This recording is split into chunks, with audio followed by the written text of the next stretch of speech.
कि आसे अमल नशा सब छोड़ो और 5 मास से मुख को मोड़ो और आसे आदि अंत तुम नाही और ब्रह्मा जगत से अभिन्न राही।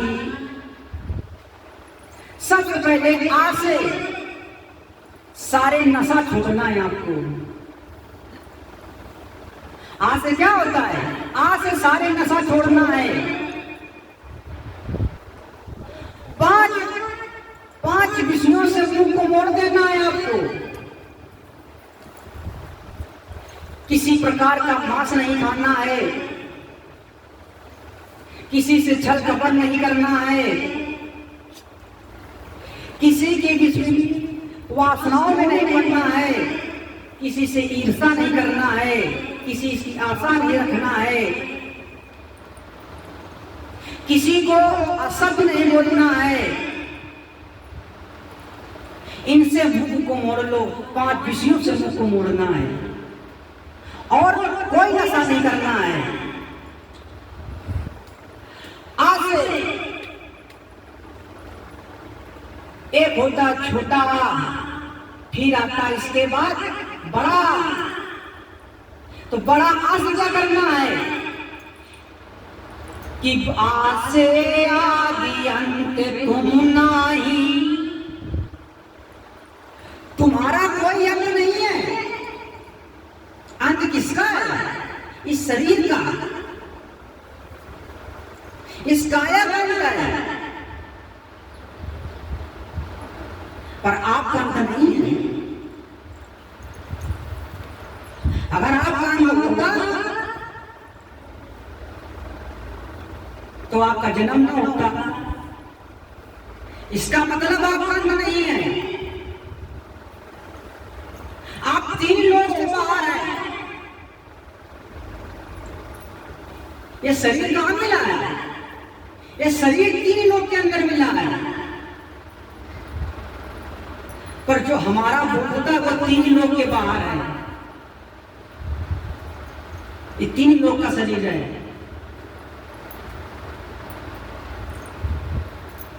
कि इसे इस दुनिया में है नहीं रहना और तज कुसंगति सत्संगति कहना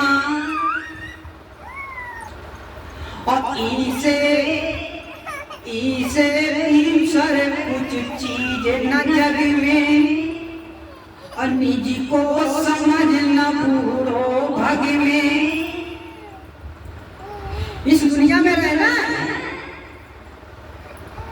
इस दुनिया में कोई हमेशा खातिर रहने के लिए आया है? कोई रहने नहीं आया है। जब इस संसार में रहना नहीं है हमेशा के खातिर, तो फिर हम क्यों संगत को ग्रहण करते हैं? क्यों पाप हम कमा रहे हैं? क्यों अधर्म कर रहे हैं? क्यों किसी को दुख दे रहे हैं?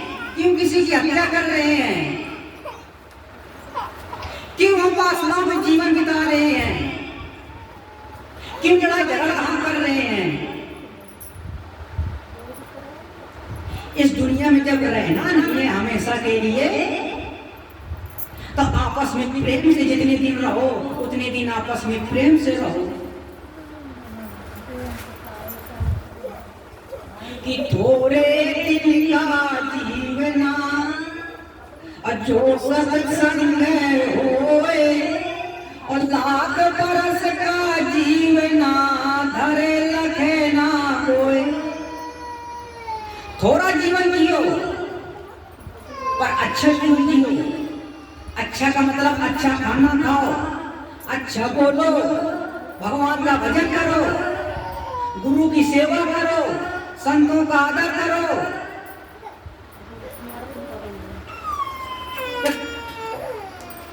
थोड़े दिन जियो मगर भगवान के भजन में रहो। आप तो 100 साल जी गए पर भगवान का भजन नहीं किया, सत्संग नहीं किया, अवगुण नहीं छोड़ा। जीने से क्या फायदा इतना? कोई जीने से लाभ मिला? जहां से आए फिर 84 में जाओगे, कोई जीने का लाभ नहीं हुआ।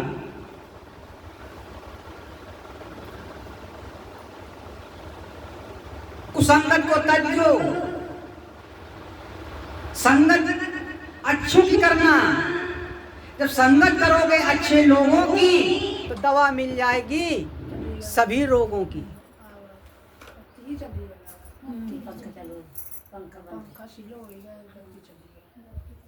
जब तक सत्संग नहीं करोगे, अच्छे लोगों की संगत नहीं करोगे, तब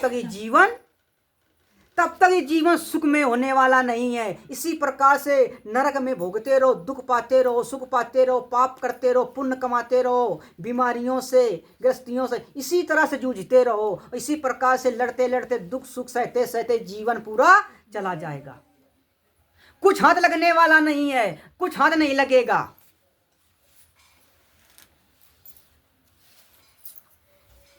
इस दुनिया में किसी के चक्कर में न पड़ो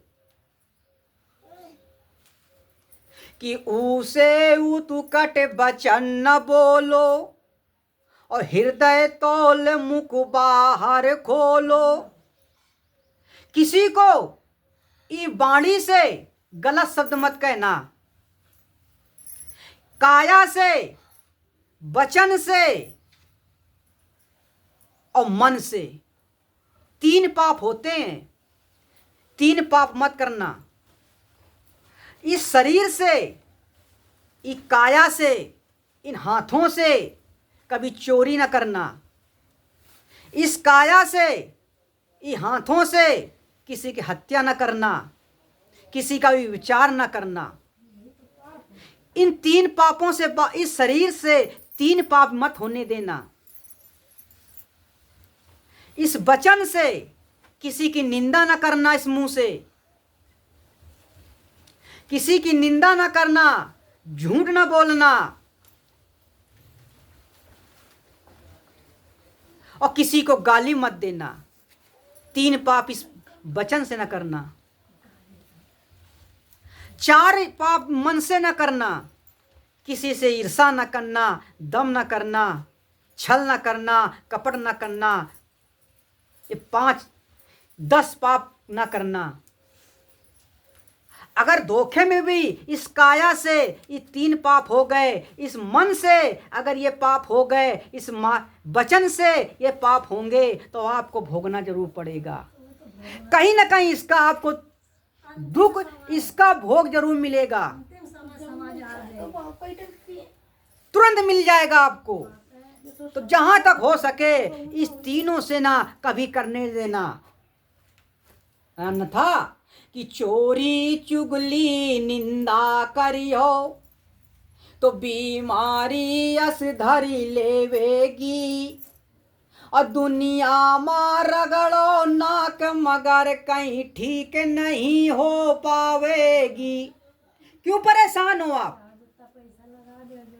क्योंकि अरे हम बीमारियों पैसा लगा रहे हैं। लगाते रहो, लगाते रहो, कब तक लगाते रहोगे? पर यह दुख हट जाने वाला नहीं है। ये दुख आ कहां ते रहा है? अरे इसका अंत तो ढूंढो, छोड़ तो ढूंढो, ये शुरुआत कहां से हो रहा है? दिन रात हम भोग में लगे हैं, पर इसकी हम शुरुआत नहीं ढूंढते। ये शुरुआत हुआ तो कहां से हुआ? एक काया आज मुझे कष्ट मिल रहा है, शरीर थोड़ा कष्ट मिल रहा है, तो आखिर शरीर का ऐसा कौन सा पाप लग गया जो हमको मिल रहा है?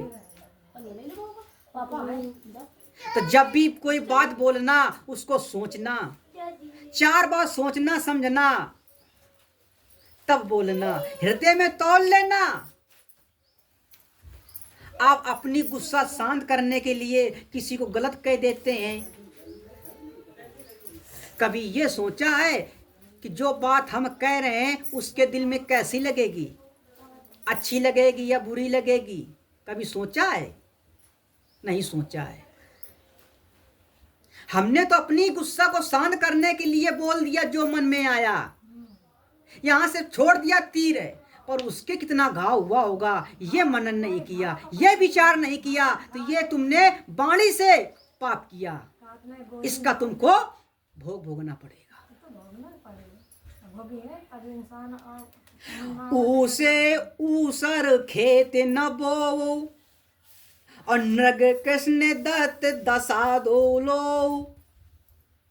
कभी ऊसर में बीजा फसल होती है, कभी कितना भी अच्छा बीजा बो दो ऊसर में कभी वो जगेगा नहीं, कभी भी नहीं जगेगा, क्योंकि राजा नृग थे एक, तो उन्होंने दान किया, दे दिया, ब्राह्मण को दान दिया। जब ब्राह्मण को दान दिया तो ब्राह्मण निगुड़ा ब्राह्मण थे, गुरुमुख ब्राह्मण नहीं थे। जब एक दान दिया तो जो गुरुमुख ब्राह्मण नहीं थे, निगुड़ा ब्राह्मण को दान दिया तो पाप लग गया। उन्होंने एक गाय को दान दे दिया और वो गाय भाग करके किसी प्रकार से छूट करके फिर उसी आश्रम में आ गई, और दूसरे ऋषि को वो गाय भाग गई कि हमें ये गाय अच्छी लगती है। उन्होंने कहा कि ये गाय दान दी हुई है, ये नहीं दे सकते हैं, पर उन्होंने कहा नहीं, यही गाय मुझे अच्छी लगती है, मुझे यही चाहिए। और दान दी हुई चीज किसी को दान दोबारा दे दिया जाए तो वो पाप लगता है, वो पाप लग गया। इस वजह से राजा नृग को गिरगिट योनि में जाना पड़ा। आप जैसा चाहे पाप कर देते हैं, जो मन चाहे दान कर दिया, कोई अरे न समझते बूझते नहीं है, न पुण्य करने में समझ बूझते हो, धर्म करते हो तो उसमें भी नहीं समझ बूझते हो कि धर्म कर तो रहे हैं, कैसे किस प्रकार से धर्म करना चाहिए, कौन सा धर्म करना चाहिए, कोई मतलब नहीं है, किए जा रहे हो किए जा रहे हो। कभी कभी धर्म करने में भी अधर्म हो जाता है, धर्म करने में अधर्म में हो जाता है। कृष्णदत्त एक ब्राह्मण राजा थे, उनकी पत्नी ने गुरुदीक्षा लेने के लिए कहा कि हम गुरुदीक्षा गुरु करेंगे, तो उन्होंने तलवार लेकर के अपनी पत्नी को मारने के लिए दौड़ा, पत्नी को मारने के लिए दौड़े। और फिर उन्होंने एक बार यज्ञ किया, उनके यहाँ भोजन, साधु आया तो उन्होंने भोजन नहीं दिया उस साधु को, भूखा चला गया, वो दूसरा पाप लग गया। फिर उन्होंने नारद भगवान से कहा कि गुरुजी अभी हम परमक में ज्ञान नहीं लेंगे, जब आप कार्तिक में आओगे तब हम ज्ञान लेंगे। उन्होंने वादा किया गुरु करने का, उन्होंने गुरु नहीं किया। उन्होंने ब्राह्मण निगुड़ा ब्राह्मण को दान दिया।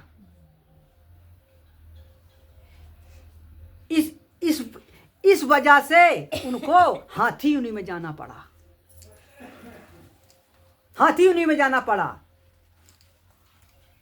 जब कोई व्यक्ति किसी घर का या बच्चे को या पत्नी को कोई अच्छी सत्संग सुनने जाता है, भक्ति करने जाता है, धर्म करने जाता है, गुरु की सेवा करने चाहता है, सत्संग करना चाहता है, या जब उसे कोई रोकता है तो वो पाप का भागी होता है, उसे हाथी की योनि में जाना पड़ेगा। चाहे वो पति हो या पत्नी हो, चाहे बेटा हो, चाहे बाप हो, अगर गुरु करने के लिए, सत्संग करने के लिए, धर्म करने के लिए कोई रोकता है जिसको, तो उसको संसार में कोई बचा नहीं सकता है।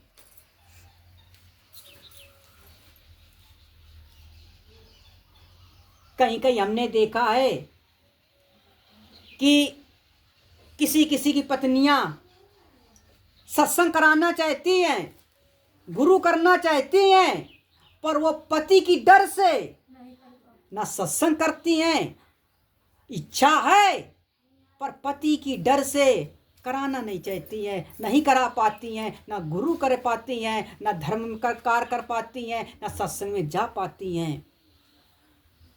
और अगर कर भी लेती हैं तो झगड़ा होता है। तो जो लोग रोकते हैं सत्संग के लिए उनको बहुत दुख भोगना पड़ता है कि ऐसे एक संत को सेवो ऐसे किसी संत की सेवा कर लेना, गुरु कर लेना, संतों को बुला करके सत्संग करा लेना, भोजन करा देना और उनसे ज्ञान ले लेना। उसे ज्ञान, उसे ऐनक ज्ञान कबीर और हिये में जीव अमर पर थीर।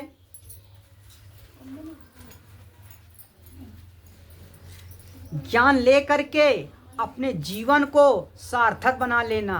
ये जीव तुम्हारा अमर है, ये बोलता है, ये अमर है कि ओ से ओम शब्द उच्चारण और शब्द में भूले हो आप ही कारण। आप कहाँ भूल गए? शब्द में भूल गए, एक दूसरे के शब्दों में खो गए। जिसे देखो वो शब्दों में तो खोए हुआ है, शब्दों में खो गया। पति पत्नी के शब्दों में खो गया, पति पति के शब्दों में खो गया। जिसे देखो शब्दों में खो गया। दिन रात अभी देखा नहीं, मोबाइल लोग दिन रात बात करते रहते हैं, तो क्या ये शब्दों में तो खो रहे? शब्द का टकरार हो रहा है। सत्संग का मतलब नहीं है, गुरु के शब्दों में नहीं खोना चाहता कोई। अरे शब्दों में खोना ही है तो गुरु के शब्दों में खो, संतों के शब्दों में खो जाओ। पर ना, किन शब्दों में खोना चाहते हैं? जहां उन शब्दों में खोना चाहते हैं जो शब्द विषयों में खो गए। विस्मायक शब्द जो हैं उन्हीं में शब्द खोए बैठे हुए हैं। और जब जैसा खाओगे अन्न वैसा होगा मन, जैसा पियोगे पानी वैसे ही बोलोगे बानी। जैसा शब्द सुनोगे वैसा तो शब्द उच्चारण करोगे। उधर से जैसा शब्द आएगा उसी प्रकार का इधर से शब्द भेजोगे। पर गुरु के शब्दों में कोई खोना नहीं चाहता, संतों के शब्दों में कोई खोना नहीं चाहता है। झगड़ा के शब्द में, विषयों के शब्दों में दुनिया खोई हुई है। तो जहां जैसा शब्द में खोगे उसी प्रकार उसी शब्द के द्वारा आपको सुख दुख भोगना पड़ेगा।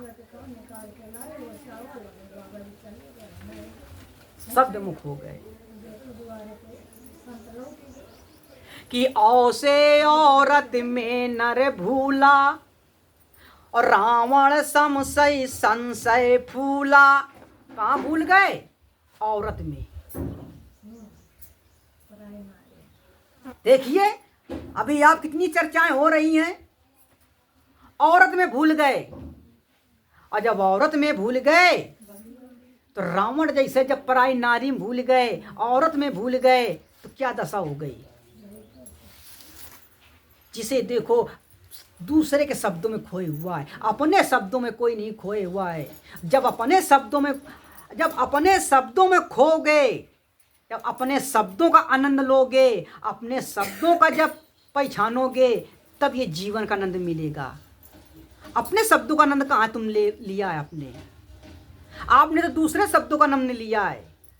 आपने अपनी चाबी दूसरे के हाथ में दे दिया, अपने घर की चाबी दूसरे को दे दिया।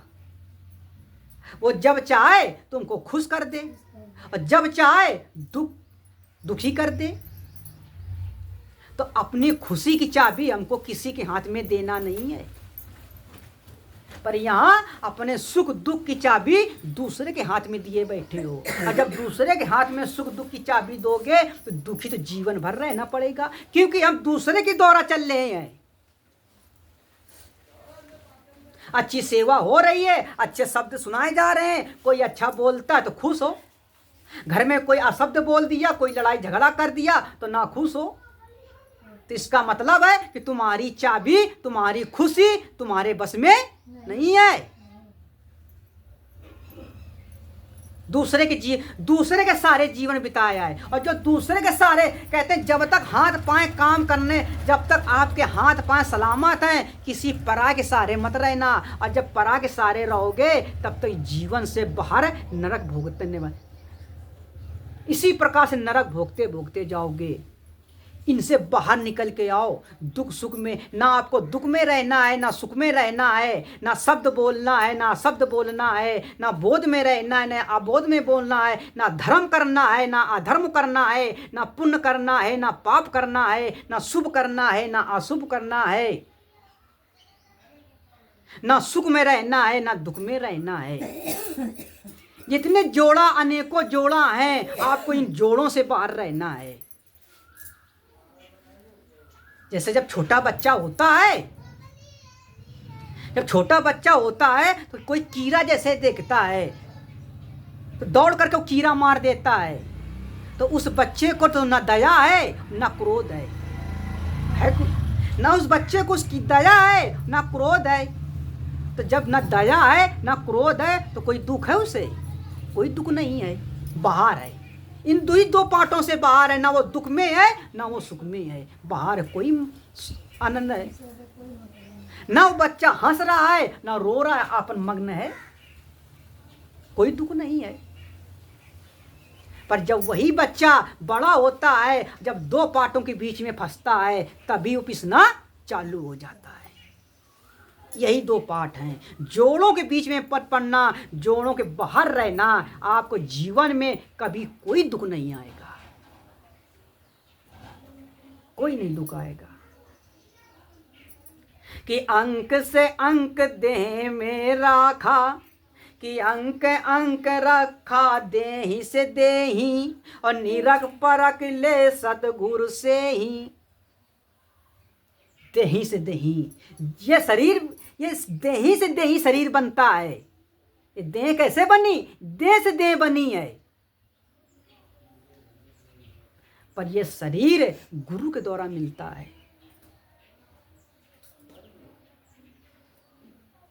कि अहमक चेत, कि आसे अहमक चेत न दाना, और हृदय राम तज चाम लुभाना। आसे अहमक लोग, अरे अहमक, अरे मूर्ख, ये विषयों को तज दे। और हृदय राम तज करके आप किस में डूब गए? किसका मोह कर रहे हैं? चाम का लोम कर रहे हैं, चमड़ी का मोह कर रहे हैं। एक दूसरे की चमड़ी का तो मोह है, और जो चमड़ी का मोह करे एक दूसरे का, इससे बड़ा कोई अहमक नहीं है, कोई मूर्ख नहीं है।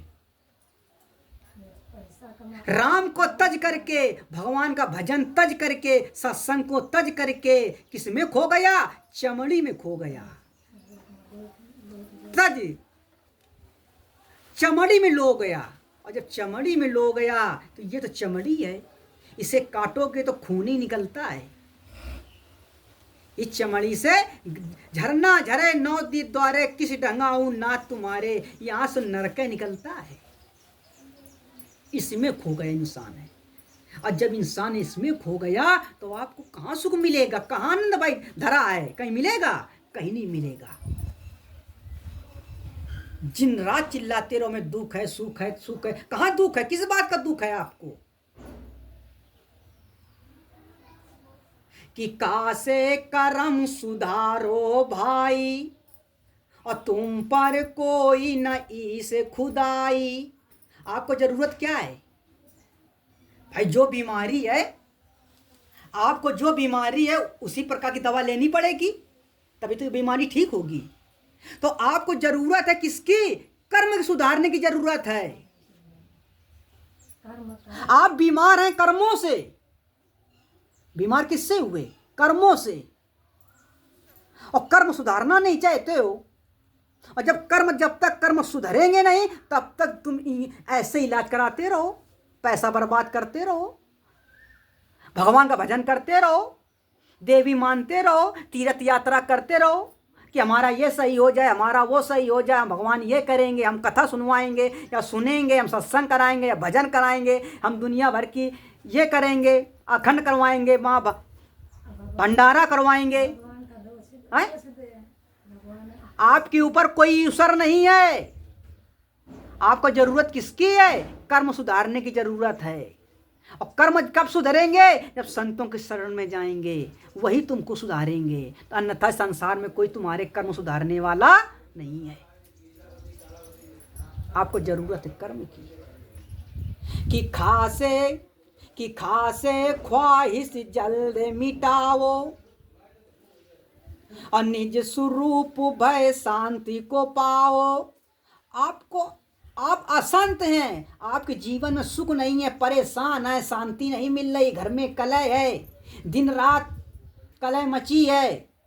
क्यों मची है?